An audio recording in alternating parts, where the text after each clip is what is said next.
The midday sun hung high above Clearwater Beach, spilling liquid gold over the water and turning each rolling wave into a sheet of shifting diamonds.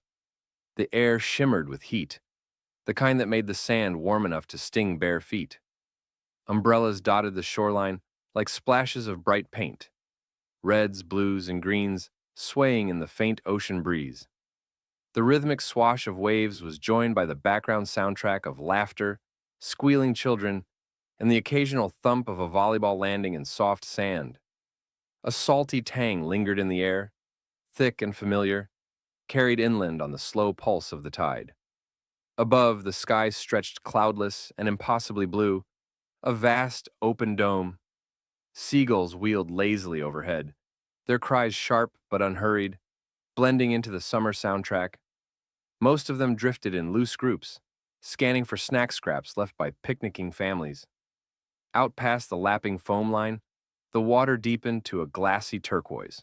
A lone swimmer had ventured far beyond the cluster of waders and casual splashers, their head bobbing rhythmically as they moved through the swells. Now and then, they floated on their back, staring up at the infinite sky, their arms outstretched in quiet surrender to the water's embrace. From the lifeguard tower, Jamie leaned on the rail, scanning the horizon through polarized sunglasses. She had done this job long enough to know when a day was shaping up to be trouble, and so far, this one looked deceptively easy. No choppy waves, no storms brewing, no signs of dangerous wildlife, just the occasional bark of a beach dog in the distance and the soft chatter of a couple walking the tide line. A group of teenagers tossed a frisbee nearby, their shouts rising above the background noise for a moment before dissolving again.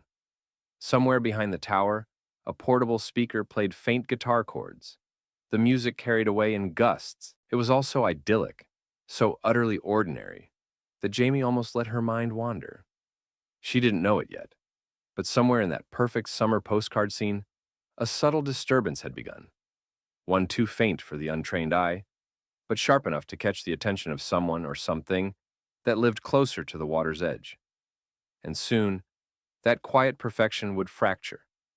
Jamie's gaze drifted along the arc of the shoreline, following the lazy rise and fall of seabirds riding the thermals.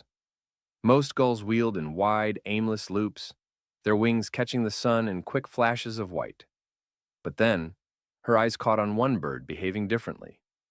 It wasn't drifting or gliding with the rest.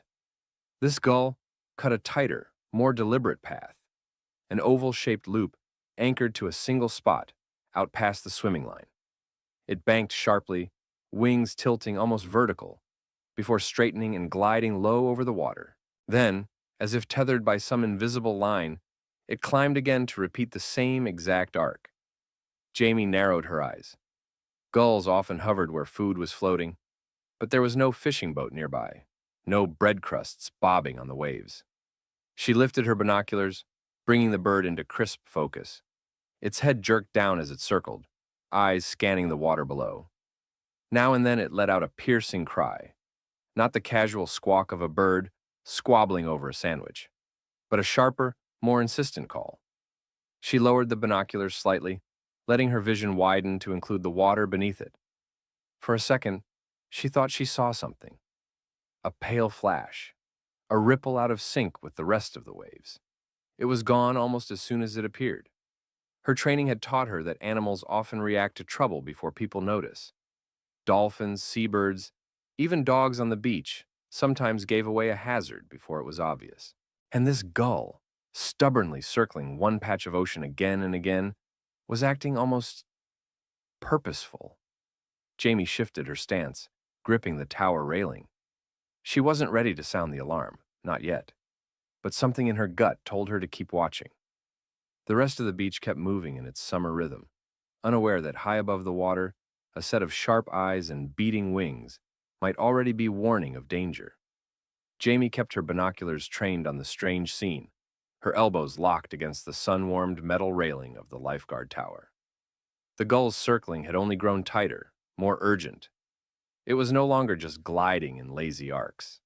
Its wings beat in quick bursts as it dipped sharply toward the water, pulling back up at the last second, over and over. Through the lenses, she finally caught sight of something that made her pulse skip. Beneath the gull, just below the surface, a pale limb cut through the green water, an arm flailing, not swimming. The movement was jerky, disorganized, and slow.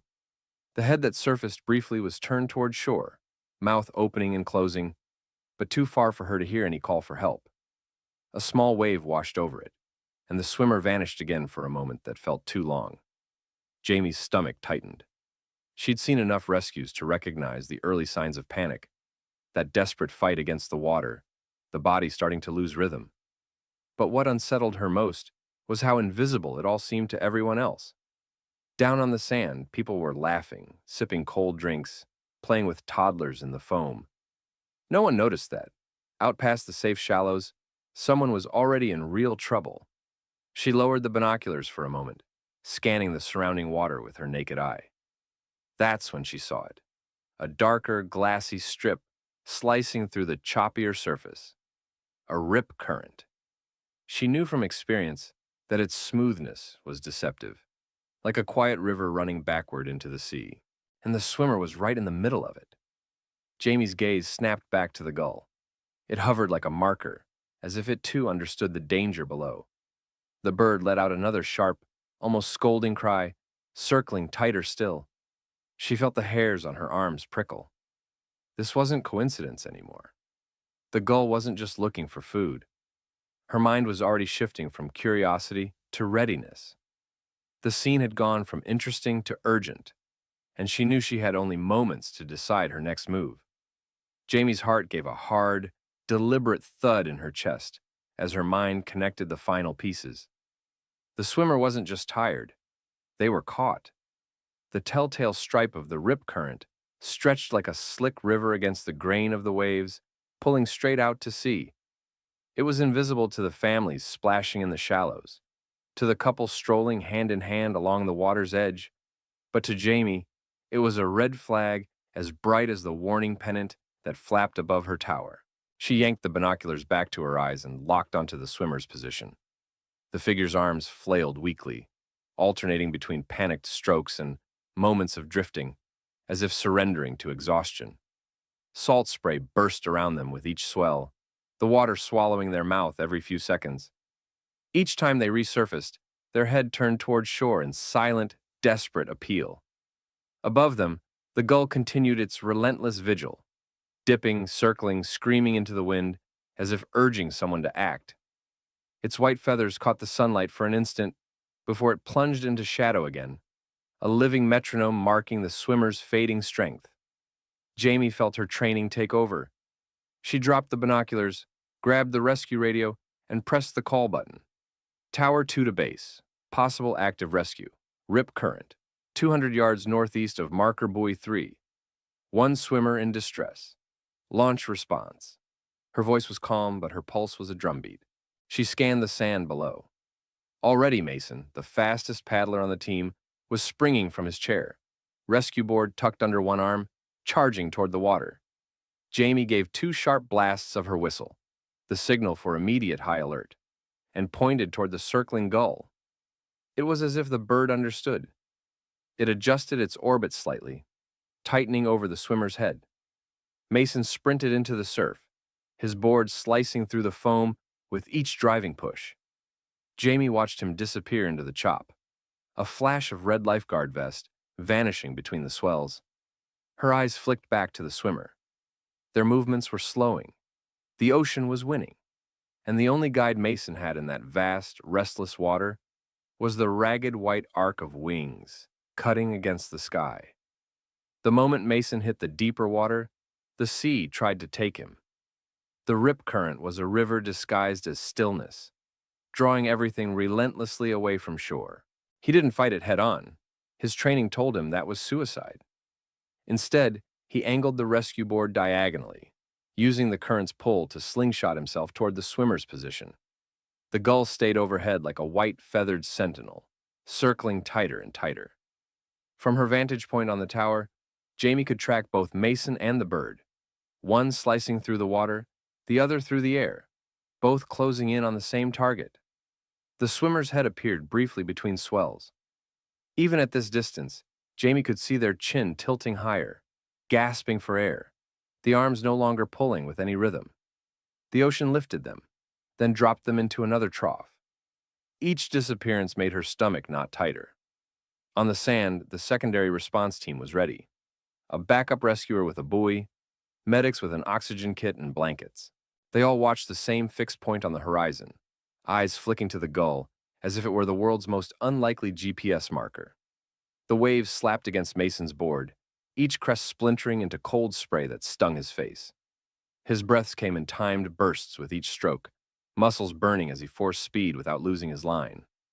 Through the rush of water in his ears, he could hear the gull, a sharp, high-pitched cry that cut through the wind.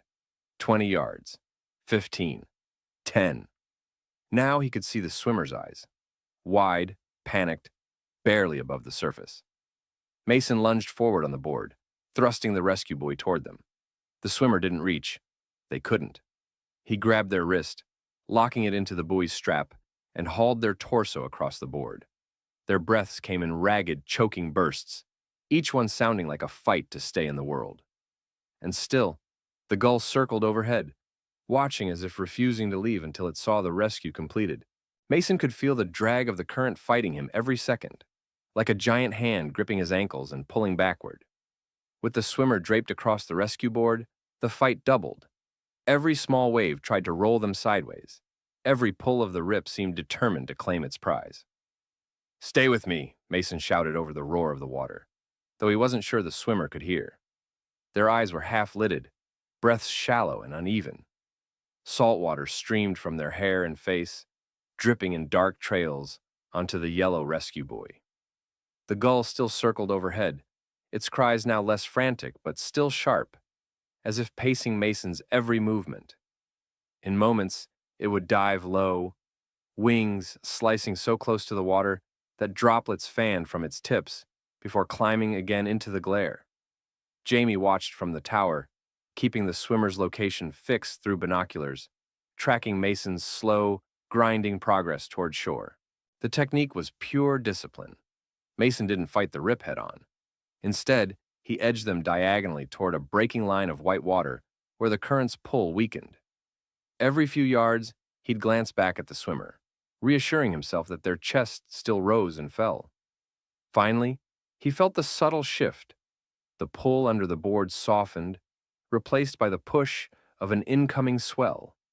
Mason seized the moment, digging hard with each stroke, riding the wave's energy forward.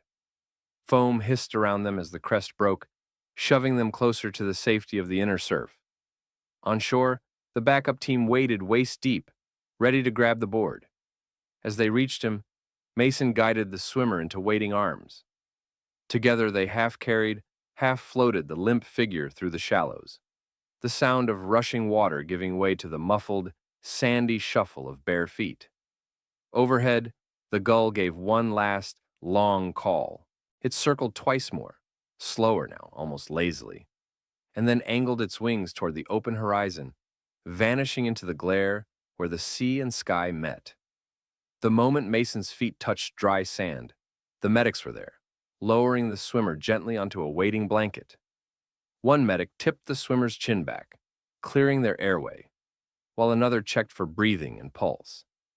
A faint, rattling cough answered them. Weak, but there. The crowd that had gathered let out a collective sigh, like a single giant exhale they didn't know they'd been holding. Jamie climbed down from the tower, her legs stiff from standing so long in one tense position. She crouched near the medics, watching as the swimmer's eyelids fluttered open. Confusion washed across their face first, then relief. Salt water streamed from their hair and into the sand, disappearing into tiny rivulets. "You're okay," Mason told them, his voice steady despite the adrenaline still running through him. "You got caught in a rip. We've got you now." Jamie glanced upward, scanning the sky instinctively. The gull was gone. The wide blue above the beach was empty, save for a few scattered clouds drifting toward the horizon. It had vanished as suddenly as it had appeared, leaving behind only the memory of its relentless circling. Word of the rescue traveled quickly. People pointed to the spot beyond the buoy line, some talking about the dangerous current, Others about the strange bird that had hovered there like a living signal flare. One older man, a retired fisherman, said he'd seen gulls behave like that before. Not often, mind you, but when they know something's wrong.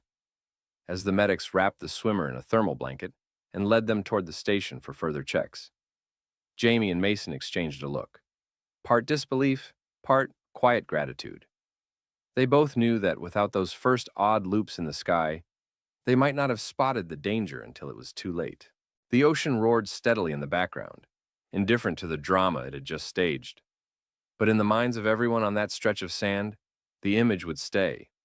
A lone gull, white wings flashing against the sun, refusing to leave until a life was pulled from the grip of the sea.